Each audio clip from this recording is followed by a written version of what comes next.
Cricket অঙ্গনে মাশরাফি বিন মুর্তজা, সাকিব আল হাসান, তামিম ইকবাল, মুশফিকুর রহিম ও মাহমুদুল্লাহ রিয়াদ পঞ্চপাণ্ডব নামে পরিচিত। গত 18 বছর ক্রিকেটে বাংলাদেশের ওয়ানডে সংস্করণে পঞ্চপাণ্ডবদের কেউ না কেউ দলে ছিলই, কিন্তু এবারে শ্রীলঙ্কা সফরে 3 ম্যাচের ওয়ানডে সিরিজে তাদের কেউই নেই। অর্থাৎ 18 বছর পর এই প্রথম ক্রিকেট ইতিহাসের সেরা 5 ক্রিকেটারকে ছাড়াই ওয়ানডে খেলতে মাঠে নামছে বাংলাদেশ। মাশরাফি আনুষ্ঠানিক অবসর নেননি, তবে তার জাতীয় দলে ফেরার সম্ভাবনা নেই বললেই চলে।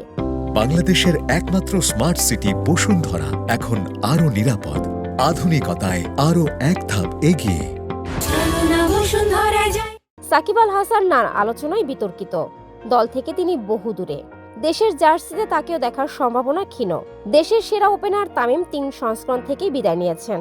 গুঞ্জন ছিল চ্যাম্পিয়ন্স ট্রফিতে ভালো না খেললে বিদায় নিতে পারেন মুশফিক রিয়াদ। বাস্তবে তাই হয়েছে।